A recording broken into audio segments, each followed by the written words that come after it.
Hey, Jeremy. Should I like assign you as like I accidentally joined as the No, it works. Honestly, it doesn't matter as long as we can kick out the note-taking AI and enable screen sharing.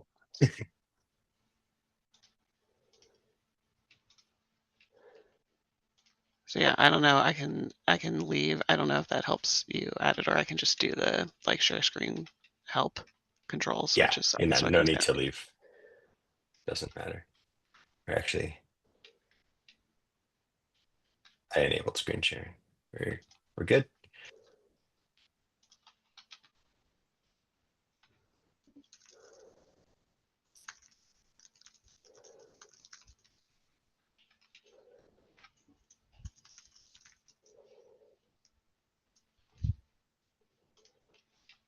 Okay, good.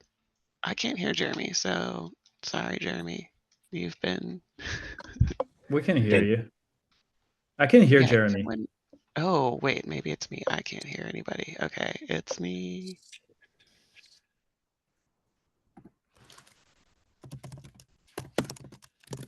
Okay. Thanks, Gorgeous. I can hear everyone. This is awkward.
So it sounds like Laura is going to disconnect and come back.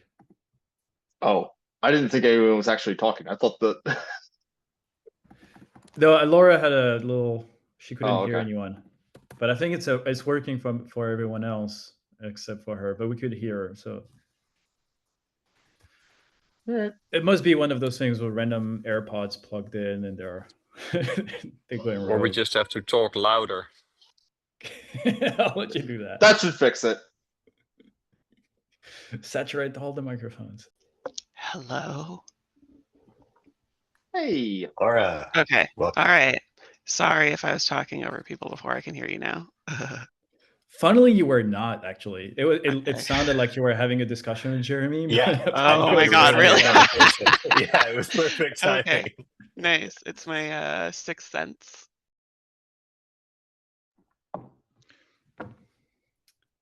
Should we go?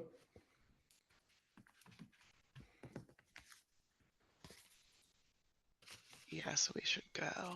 Yeah, Laura, do you want to kick us off? We should go. Yes, let me get the tab and show this. Okay, welcome. It is SIG Multicluster meeting, June 24th. I would actually like to start by reviewing what happened at the APAC friendly meeting on 6/19.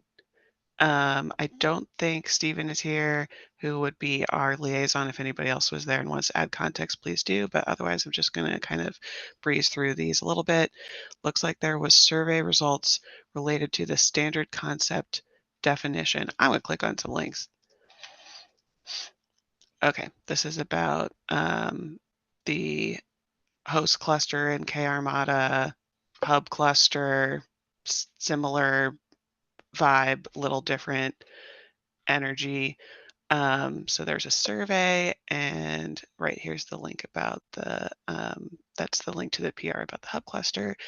And then I see there's a bunch of various pluses And then survey result is in a beautiful presentation. And K-Armada peeps like the word host cluster and don't like the words hub cluster, management cluster, and meta cluster of those surveyed.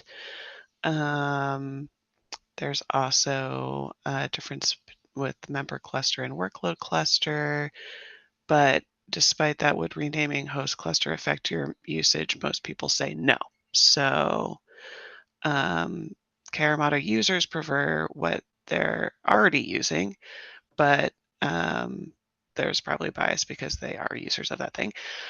Changing concepts will slightly affect some users, mostly being, I think, represented in this survey here in this minor section. So it sounds like there's an idea that product documentation could help with that, and open to change with good reason. They propose to suggest establishing a list of concepts rather than a separate file for each concept and inherit from previous SIG efforts, including Federation and KubeFed v2. There's a form with the actual data and the conversation. Seems to include, I don't know if, like, for the purposes of this meeting, I should straight up read this, but yeah, I don't know. There seems to have been some back and forth, basically. And knowing I that would naming is point hard, to what's haha. highlighted. I agree Okay. with the Yeah, comment that's yeah. highlighted. It's pretty Okay. interesting. Okay. It might be misunderstood. The document is not intended to force projects to use the same term, but to provide a shared understanding of concepts. Plus one, a greatest common factor like definition would be helpful, but each project should still be able to use the terms that are most familiar among adopters or that best reflects their intended architectures. Okay. And Corrington is nodding, and Jeremy said the word yes out loud. Does anybody else? Okay, also, sorry, meta question. I don't know if this is the best way to handle this from an agenda perspective, but I guess since we're talking about this, is there any response to the fact that this conversation happened or the content of this conversation right now? Yeah, I think like Quarantine was highlighting, like the highlighted comment there is, I think, kind of the core point is that we're just trying to standardize terminology to use within the SIG. It's not trying to force any implementing project to use those terms. So like if Karmada does not want to update all of their references to this term right away or ever, like that's actually okay. It's just like this is how we will talk about this concept. If they want to wait 6 months to see if it gets traction and becomes a widely used term like within this area and they change a year from now, that's fine too. That's kind of, it sounds like Quentin's intention with this and my understanding, and that seems fine to me. Yeah, I agree. And it's like, I know we can bike shed forever on the name, right? And hopefully we could stop on that. And they could use and all that. I don't care about the name. Yeah, And we win a survey and change what I had in mind originally. So it's fine. The sure. concept and the pattern, I think, is what's interesting. So I can Yeah, and convey that in the thing. Sorry. You go ahead. yeah. Oh, no. I'm agreeing with you. And also, so this conversation or this survey seemed to be a lot about the naming, which is fine. But is there, like, I think part of making the, yeah, I guess the harder question is like, what does the word, is the definition that you have of hub cluster equivalent to the architectural definition of host cluster in K-Armada? If yes, is there any like concerns between the implementers of K-Armada about the definition of hub cluster? Do we feel like we've already addressed those issues and now we're just on naming, or did we like get on the naming and we still need to talk about the content side of things and how important or not important it is that they are aligned? I don't think we've heard any pushback on the definition itself. Okay, Karmada may be a subset of sure. the definition of the hub cluster, which is intended to be very wide. Okay. So Karmada may be more limited, but I don't. I think it fits within it. I mean, the Karmada one fits within the hub one. Okay. Yeah. So yeah, I think if there's anything, I think my takeaway is if there's anything more about that side of things, the content kind of side of things that we think that we need to iron out, or anything about like, this is maybe there's even something that's like, this is an example that is like, has a subset of these features or whatever, and see if that's like, an issue. But yeah, it sounds like we have a very diplomatic way forward on what you call whatever your thing is. So that's great. Okay, if we want to talk about that more, please put it as a real agenda item. I'm sorry that I jumped it. I'm also taking advice on what's the best way to do the APAC handoff at any point, so feel free to send me your thoughts about that as we proceed having 2 time slots for this meeting. Okay, I would normally scrub. No scrub has appeared, so I will have to go steal one from the past. How about this one? Oh wow, we really talked about a lot of stuff, but I'm just gonna take the things that were popular last time. Oops. And by that, I mean, I'm gonna do If this you're copy really. pasting the thing about credentials, like while copy pasting, I can talk about this. Yes, thank you. I adjusted. There was one thing. I think one of the structure that I wanted to reuse from client Go or client CMD or something like that. So I updated the cap with that, and I made a tiny prototype in the PRs from QGen. So I made a tiny edit to his prototype. So there is a PR on the cluster inventory repo that he has open with how a controller would look like when implementing the cap. So folks interested in that, I think that's a explanation on how, as a controller, you could use the cap, and I think that's kind of cool. It's not perfect. I think it compiles, but it may not. I don't know if it runs perfectly, and just needs to check on that. But it's definitely promising, and would be nice to get review and illustrate the cap. And cap, I think, is ready to be merged as far as I'm concerned. So would love to hear final comments if folks have it. I think Stefan has reviewed it, and he was asking about the structure, and I think I've addressed that. So I'm hoping to get his final comment. Jeremy, if you want to have a look, it could be also your approval. Yeah. And I mean, either or, I guess. If both of you guys are in there, that's awesome. And yeah, and then we have the little prototype that I think once the cap is merged, the thing will merge and make official, and we can actually all look at code instead of YAML, which is always more fun, right? Awesome. Yes. Okay, there is a prototype in the cluster inventory repo. TBD link. Okay. I think that's what's going on. Oh, and indeed, here is that copy link. No, this link is for Different inventory. link, not that Different link. Okay. I don't think the link is in there. All right, that's fine. That will be there later. Okay, thank you. Okay, this was related to, I needed it, I think as a bullet point, this could have a different link ref than this right now. But as mentioned last time, Priya incorporated the past survey questions, and we needed / requested people who were on that call to fill out the survey, which I think I may put the better link here.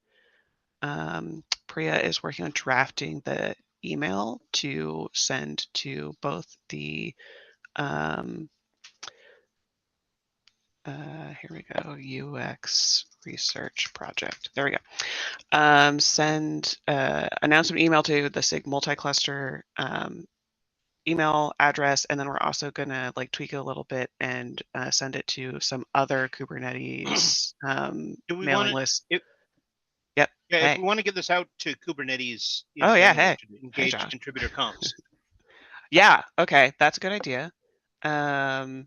Okay, so we're gonna have a draft for like and also a mail to this group's mailing list. And then I think we can use that as something to put on the agenda for contributor comms of like, yo, this is the style that we're looking for and the people that we're looking for. So yeah, we will do that. Priya, let's talk offline about that.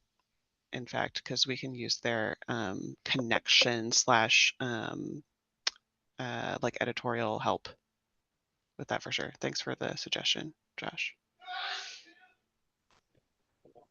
Yeah, sure. I think we can work on like email, and also like I was planning to send it in a different community Slack channels, and also like there is some Kubernetes community group forum or something. So I was also planning to share in that thread as well.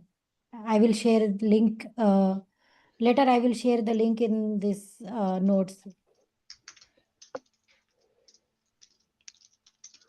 I think that's it from me. Okay, cool. Awesome. For more assistance. Okay. Moving right along, hub cluster definition we did just talk about, but if we put it into triage notes format, I think we would say naming, let's see, data and conversation discussed in APAC C notes. And we have a path forward for that and confirm, how did I word what I was saying before? Content aligns with host cluster designation, or find out how to articulate its relationship if not. Okay, I think this is what we just talked about, triage for the hub cluster, like what the next steps are for the hub cluster position statement. There's also something about, can we convert this to a list of definitions instead of individual files asked by APAC, right? That was in the, not that APAC is a monolith, but you know what I mean, asked in the APAC meeting, sorry. I think that was also a request from there. Let's see if we can include that as well. Okay. Great. All right. Sorry, that was not the most predetermined scrub on the planet, but it was some things. So that is what is going on there. I'm going to have us move on to the topics now. Arthur and Mike Morris are double teaming the question of IP families PR. Well, actually, I put Mike's name on it, but Mike has been voluntold. I love the lengthy async comment, and yeah, I think Arthur wanted to discuss in this Cool. So, I mean, I don't really know how you want to do this, because you had like multiple points. You want to go over those. Yeah. If you scroll down a bit. Yeah, I think the core point is something that's really like a particular Cilium implementation detail that we'll probably need to, I don't think that we'll solve it in this meeting. We need to kind of look closer about like what knowledge or is available at what points in the process of reconciling these resources. Because I'm basically, I don't, one, I kind of want to avoid leaking abstraction details up through service import. Service is like a very big, messy resource. And I would prefer if we can like just like at a high level try to keep service import and export to a much more constrained surface rather than letting every field on service populate up through there. And then I don't think that it should be necessary if we have the right information within the controller that's trying to reconcile this. And that's where I think like some of my expectations may be out of line with the actual implementation details in Cilium, so we might need to look a little bit closer in that. Just a small counter argument to this, like to me, it's not like a really implementation details, because if you come up with this fact, you can also come up with every other field in service import, basically, except maybe the IPs, because it needs answer from DNS. But like, I don't know, service affinity, I think, can probably be like merged all together without needing to go through service import. I also hate that service affinity is on there. Okay. Well, so maybe for the user, and that is not like only a dual conversation in the meeting. So this is about IP families, and in Cilium we would have this need to possibly add fields on the service import for like supporting correctly dual stack. And the conversation here is about whether we do this or not. So I don't know if the other. And I think falls like on- if we want to scroll down to your response, I think that the point that you were calling out about the where it says like in Cilium, at least in the like number 2 response here, I think that Yeah. those implementation constraints are kind of like the most salient point here in terms of like why you're moving, what your motivation is for adding this. Mhm. Yeah, I see. Yeah, and I think this is something that is not common to several of the other implementations. So I think that's where we kind of, just are coming from different architectural constraints. So then I guess we get to the, philosophical question, I guess, of where and how this should be handled or handed off. Well, I mean, to me, if we are not adding this for the fact that we can theoretically retrieve it, we should Right. also remove service affinity, for instance. Right. Which Mike is probably into. So yeah. Okay. I do feel like I kind of need to like read all this back and forth a little bit more to really like be at the same level as you guys. And maybe some other people in the call feel the same way, but thank you for raising it and also helping socialize that this level of conversation is having back and forth. I do want to also pull in. Yeah. I'm planning to share this with some folks within Microsoft that are Cilium maintainers that may also like either help me understand the constraints better or be able to work with Arthur to help with some of the architecture within Cilium. Sure. Okay.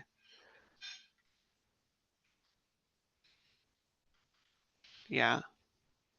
And yeah, but by the way, your last point was about like adding conditions on service import or some kind of error mechanism. I don't know if this PR should do that. No, I think that's beyond the scope of this. Okay. The one other like very isolated detail was the ports constraint. I don't think that ports actually has a limit on service, and it probably shouldn't be limited on service. No, but well, I already answered, but you misread the thing. It's not on port, it's on IPs. Oh, wait, really? Yeah. Okay. Oh, okay. Makes more sense. Yeah, that makes much more sense then. What are you guys talking about? Scroll a bit. Okay, scroll down. Oh no, yeah. Scroll up. Yeah, Here we go. Yes, this thing. Okay, that's all right. Shouldn't we have? Okay, I see. There's a max items thing. Shouldn't be on IP families. I just misread the diff. Should it be limited at all? Also, we're talking about IPs. Okay, I get it. Yeah. Or I get that you guys talked past each other. Cool. Yeah. I was looking at a line, and the line that it's actually modifying is hidden in the diff. Yeah, got it. Oops. Okay. All right, so thank you for raising this again. I think for people who are following with MCS or want to follow more with MCS, take a look at these comments. Ultimately, I think what this is coming down to, like what this whole thing is about, if I have it right, is that implementations of MCS need to know if the cluster that is exporting a service is capable, like has a IP6, which IP family to use, basically. Mhm. And there's some complicated variations possible since it can be heterogeneous across the cluster set, which Arthur has given some presentations in the past that have shown the diagrams, so we can dig those out again too if needed. And where that information should go so that the controller can make that type of decision is ultimately what is being discussed here. What Arthur is suggesting is that this field is on service import, so that controllers can get a hold of that. And this is at least partially informed by the fact that Cilium doesn't actually store that information in transit anywhere else, and the controller would need to like know that at this time and at this place. Okay, I think that's what's going on. And then there's details, but yeah. Yeah, thanks for the Okay. summary. Yep. So correct. So it sounds like let's keep talking about it on the PR and at the next meeting if necessary as well. Recovered what has been discussed lately and the summary of what this is originally about. There is going to be some, what you were saying, Mike, about talking to some other people in Cilium too. More engagement with Cilium to better understand the architectural situation. By the way, the only thing is that the folks from Microsoft that are contributing to CM Cluster Mesh, I don't think they are super aware of MCS. They have not been, but are interested in it. So I had an Okay. initial conversation with one of them last week, and I'm hoping to get them more engaged in your work and following kind of your implementation so far. Okay, great. Good to know. Okay. Do you feel like there's anything else you want to cover for this topic? Does this kind of capture where we're at? No, it's fine. I think the next philosophical question is, if we not do that, do we remove service affinity? But yeah. If we go totally the other direction on this and decide not to put this here, do we also remove session affinity, we ask ourselves? I'm going to call this an open question. Softer than next step, you know? Okay, cool. It has been recorded. All right, if there's nothing else, we're going to move on. Tom, re-comment on this.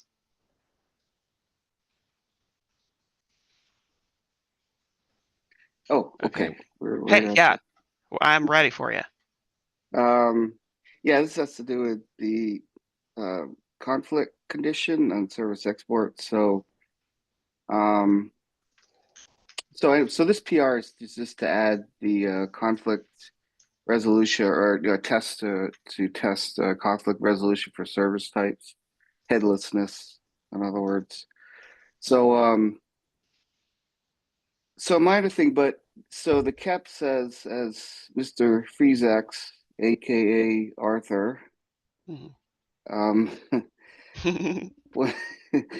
yeah, I did not. Now, the KEP says, and it says that the resolution policy is that if there's a conflict, then the conflict service export conflict condition goes on every service export for every exporting cluster.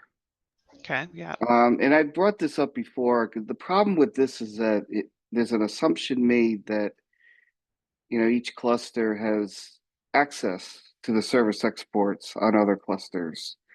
That is, that there is either a central controller or they have access. Now, in the submariner implementation, neither of those are true. So I cannot, in our implementation, I cannot, I could detect a conflict because, we have a shared service import, and I could see, okay, the service import is, say, cluster IP or non-headless, and then, cluster 2, a headless service of the same name is created in the same namespace. So I can detect that there's a conflict, and I could put the service, the export, or the conflict condition on cluster 2's service export, because he's the one that's exporting it, or I'm processing that one. But I do not have access to the service export on cluster 1. So I cannot put a conflict condition on there.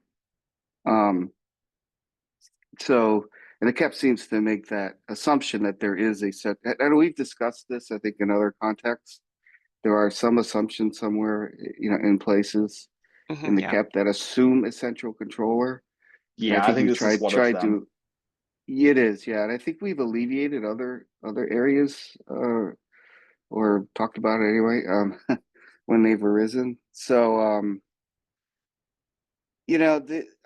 obviously there's ways to do this. I mean, you can annotate, put the information on the shared service import that's passed around, or that's synced, and as annotations and blah, blah, blah, and do all this fancy footwork, which is really kind of a pain and not worth the effort, in my opinion, just to get a service export conflict on another cluster, where I question whether it's even useful.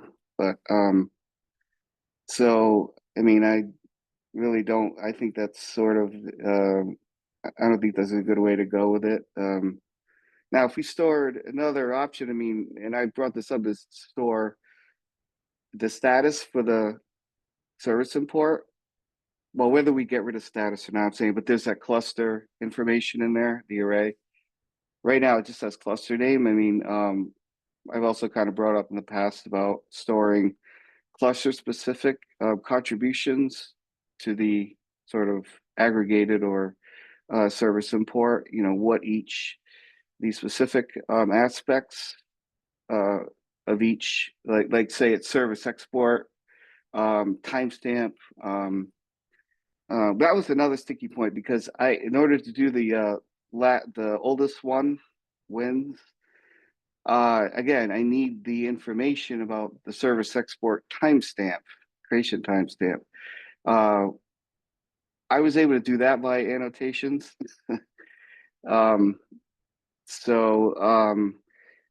Anyway, but if there was, the cluster information had more information about what each cluster is contributing, other than just its name, it could be its export date, and then what its type was, and then, if that's shared by the different clusters, each cluster can then evaluate that and then say, oh yeah, there's a conflict here, and put the condition on every local service export. But that doesn't exist, and I'm not sure whether that's worth it to do all that. The other option, and Arthur and I discussed on this, is to loosen that statement. I don't want to say it's a requirement, but a statement in there saying at least you need to put this condition, the conflict condition, on the conflicting clusters. Not necessarily all of them, but at least the conflicting ones, and loosen that restriction. I mean, that statement, to accommodate implementations that may be problematic for them to get access to all service exports across the whole cluster set. So anyway, that's the problem statement. Okay. Does that make sense? I know it was a lot. Sorry. No, It does. that's super helpful. Yes.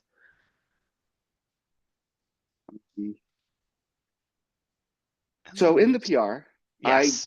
I only to get submariner to pass, I check for this conflict condition on the conflicting cluster. So Arthur, rightfully so, pointed out, that I didn't do it on the other cluster. Sure. What a stickler. That's I thought I'd get it past them. Darn it. Darn. So anyway, just some food for thought on folks. It's not a major thing here. So if we want to accommodate, kind of make things less restrictive here and kind of accommodate more broader range of implementations and not make some assumptions about how implementations work, kind of this would be an area where we can help in that and be helpful there. And Tell me more about, you were questioning whether propagating the fact that there was a conflict up to all the origin service exports is useful. Because I think like in a vacuum, it sounds like that is useful in that like people at the home, I guess, home location of the conflict could do something about it.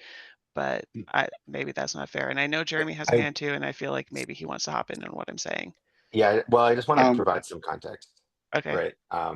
And like how the real goal, because I don't think we were ever like super set on a specific. If I think back like years ago, I don't think we were ever super set on a specific conflict resolution strategy. Okay. It's just we wanted to be clear, since we derive so much from the service resource. We wanted to like make it easy to tell if different services exporting the same service disagree. Because presumably that's not what you want, at least, you know, it might be temporarily during like a config change rollout across clusters, but presumably that's not what you want in a steady state. So we wanted to make it easy to tell if there's disagreement. And then we also wanted to make it so that disagreement didn't break, in that the service should keep working, because we wanted to support incremental rollout. And, you know, we didn't want to be in a situation where somebody, you know, fat fingering a config change just took a service offline. And then we wanted something where we could guarantee that the derived service state, the multi-cluster service state that came from the underlying services, matched at least one actual configuration that existed. So it wasn't some like mix and match between services where you could have like or in the middle of a rollout where the MCS kind of made up an interim state that was a mix and match of two services, but that didn't actually exist anywhere underneath. So that was kind of the goal. Oldest is ugly, especially in distributed systems. Like time doesn't have strong meaning. So it was an ugly solution, but it met that bar. Honestly, anything that meets that bar is probably equally good, because time is meaningless somewhat anyway. So like, it's not that we're like oldest itself was the goal, but just something that where we can kind of guarantee that we didn't make up a service state and things continue to work, and you know when something's broken. Yeah, it makes sense.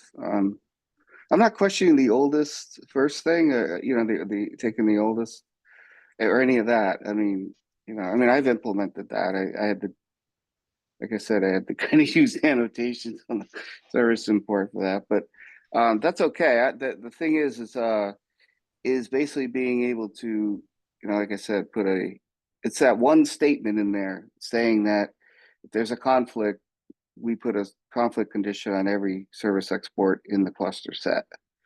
And I'm just saying that's problematic for our implementation.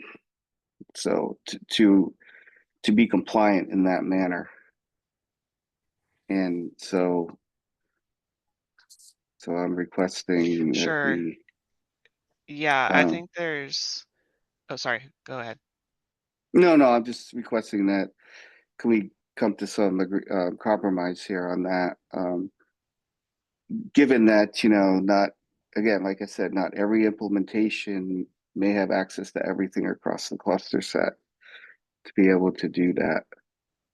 I think it's important at least to put it on the conflicting cluster, you know, the one that comes in after that, and basically, as Arthur put it, loses the one that, you know, the loser. Yeah. But yeah, but this comes back to the original problem, which is that time and distributed systems is generally less consistent. And so what does it mean to come in after? Yeah, I understood. So what is your take on it? That because of that, we don't necessarily, I understand that. That's why we say, okay, put the conflict everywhere. So then the question is, should the conformance tests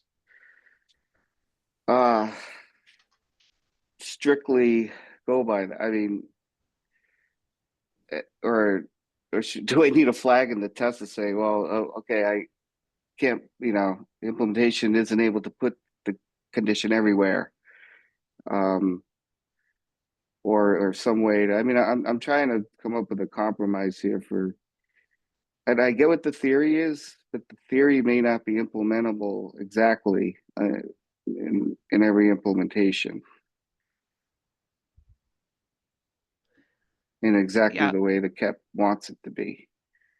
Yeah, backing up a little bit too, I think to the like pillars of like design that Jeremy was talking about, the getting the conflict propagated up to all the clusters, I think is basically trying to address the easy to tell part of these like principles, so that like it's easy to tell that something is wrong from many different points of view or like locations.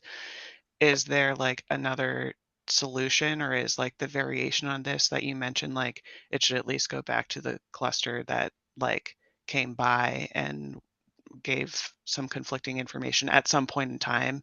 Like, do we feel like that's enough for easy to tell? Because I think that's like the guideline that this is dancing around. So if there's like another proposal of how we could make this information easy to tell, or if we like included that either as this implementation recommendation, or that this is like a principle that the implementation must meet in order. Recommendation. I think Arthur mentioned that in one of his comments. And I would agree with that. Make it a recommendation if possible, but at least put the conflict on the condition on the conflicting service at the very least. And it's recommended if possible, put it everywhere. So that way it kind of doesn't make it a hard requirement and non-conformance if you don't do that, if you're not able to. If we had a central controller like other implementations, then yeah, it's easy. And like I said, I could affect this by putting more metadata on this annotations outside of the regular fields. Annotations, but it's kind of ugly to do that. And I kind of don't want to. I had to do that for the like I said, for the timestamps, but you know, to implement the oldest wins kind of thing, which is okay. Yeah. But right. And I mean, to some degree, if you have like not a centralized controller, like I think more of that like data being thrown around different places like naturally happens as a side effect of the architecture, right? But I guess there's like a line that we must draw at some point. Yeah, sure. So can I propose a change to that wording in the KEP and yeah, I think put so. some Also, reviews on it? there's a comment from Mike. Are there any circumstances where, sorry, in the chat, are there any circumstances where you would want the conflict message through service import status or not? Other place. I guess it's probably like a separate discussion though, but yeah.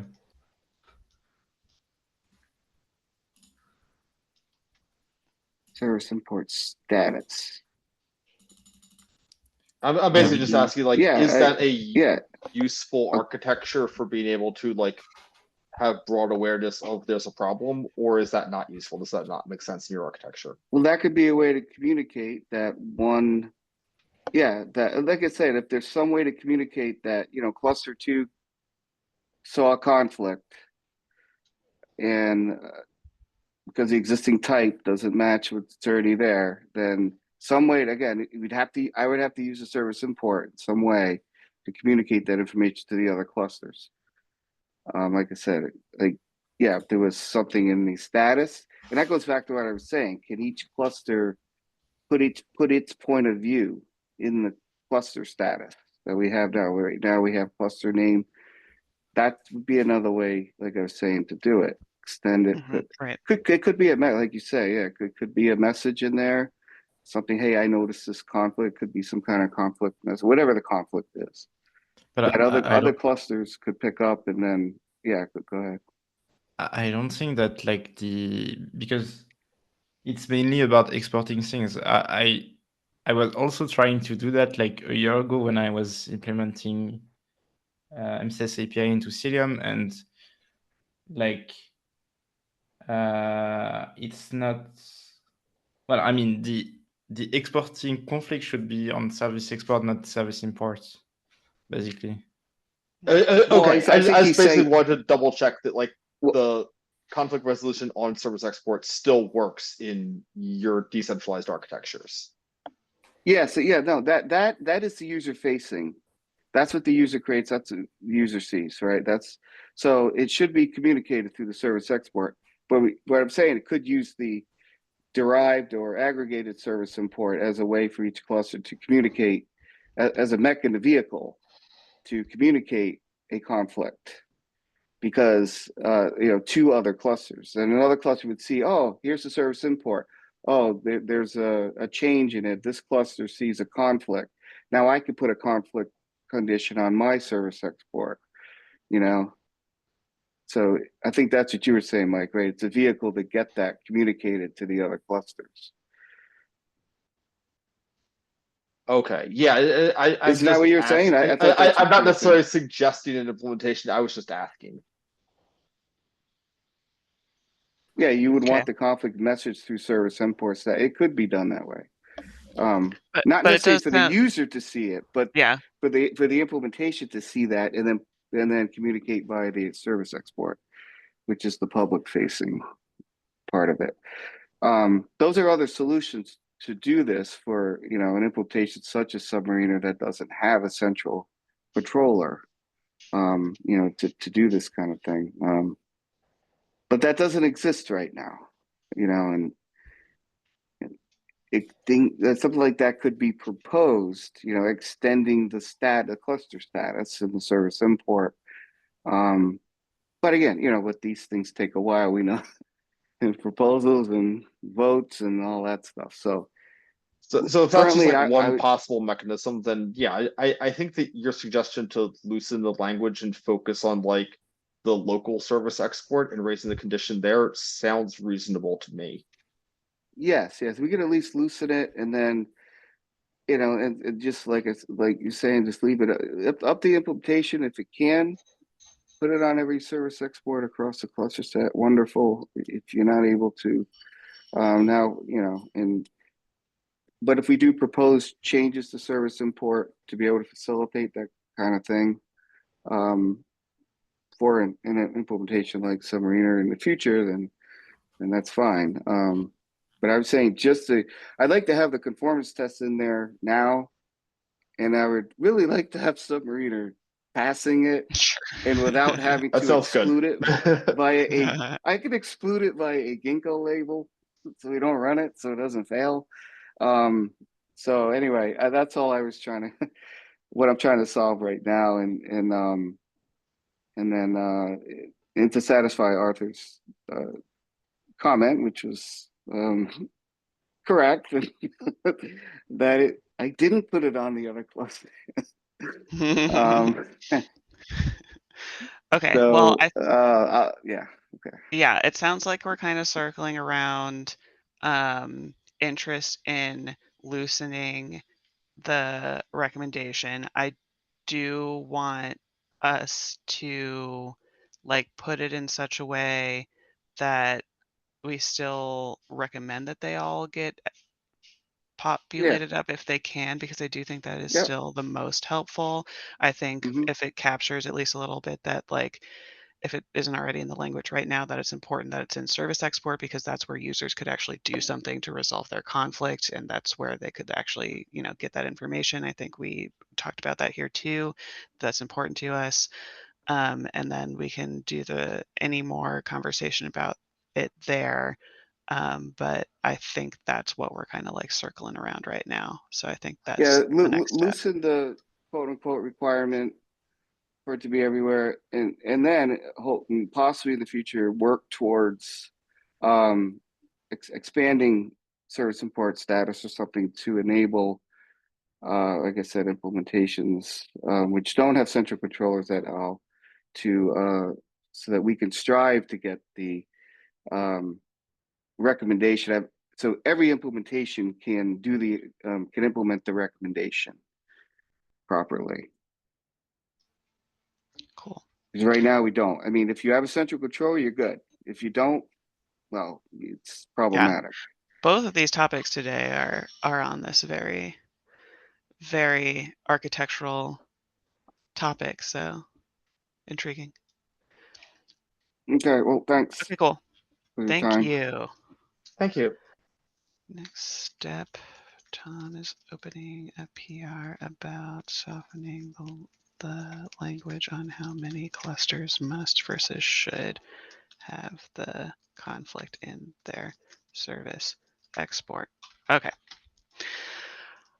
That is the end of our agenda, and we only have 5 more minutes. So if anybody has any late breaking news, feel free to share, but otherwise we will end early. Going once, going twice. All right. You get 5 minutes of your life back. Thanks for coming to SIG Multicluster. Bye. Thank you. Bye-bye. Thanks, y'all.